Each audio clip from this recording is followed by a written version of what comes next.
Hello, we're Adam, Thibaut, and Viktor. And we are three busy bees at Beeswax Games making video games. This week we're going to be sharing all of Viktor's dirty little secrets, sound and music-wise, of course. Finally, this is my moment.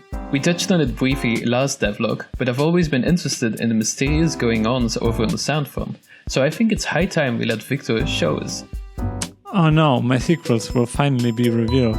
Guess my career is over now.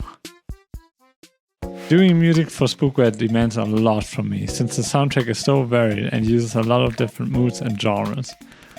On the one hand, you have the very short microgame songs. They last from 5 to 30 seconds. I try to make them as cheesy as possible and cram as much weirdness into them as I can. Take a listen to this track that plays when you're doing the milk grabbing game.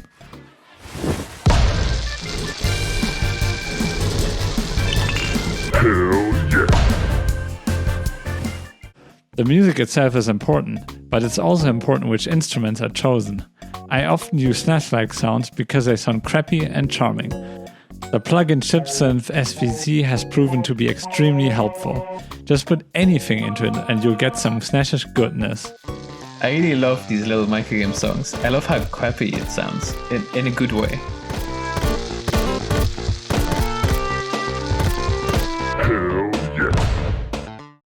Aside from microgames music, which is always short and snappy, I also compose longer pieces for the game's background music. To make the game soundtrack feel like it fits together, I use a lot of leitmotifs and callbacks to melodies. In a restaurant chapter, for example, we use the same melody for the relaxed background music, as well as the hyper upbeat microgame music. This way we have some continuity. Here, take a listen.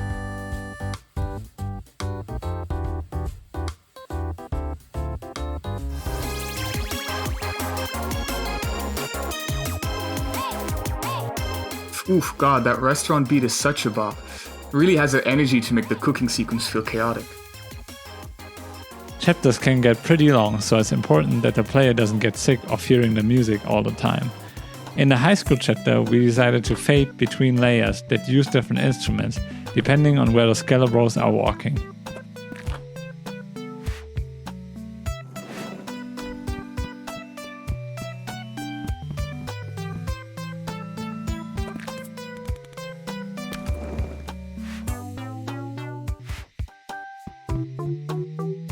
This is a good approach, but sometimes it's better just to make the loop longer, like in the cruise ship chapter, and then add a low pass effect when you're in the room.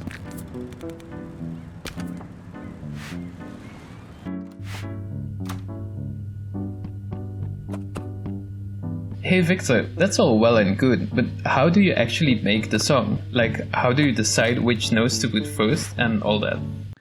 Thanks for asking. My music making process is a bit like this. First thing you need to know, there are a million different ways to start a song. With SPOOKWARE's background music, I usually start with chords and a rhythm. Afterwards comes the melody. In that process, I usually also change the arrangement up. A prison sounds different than a cruise ship and uses different ensembles and instruments. The approach for the microgame music is quite different. In this case, I usually start doing everything at the same time. I try to hit the mood of whatever we are parodying and orient myself around that. The show Community and its score is a big inspiration.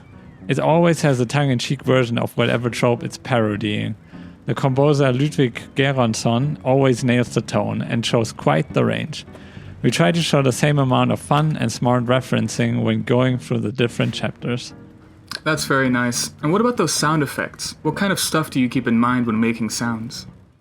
A big inspiration for sound effect design was the sound effects you hear in anime or Nintendo games. I use wonky synth sounds to give the sound a stylistic vibe, but mix it together with realistic foley so it's a bit of grounded in reality, which is a good fit for SPOOKWARE style, mixing cartoony characters with a realistic photo bash environment. That's about it regarding the sounds in SPOOKWARE.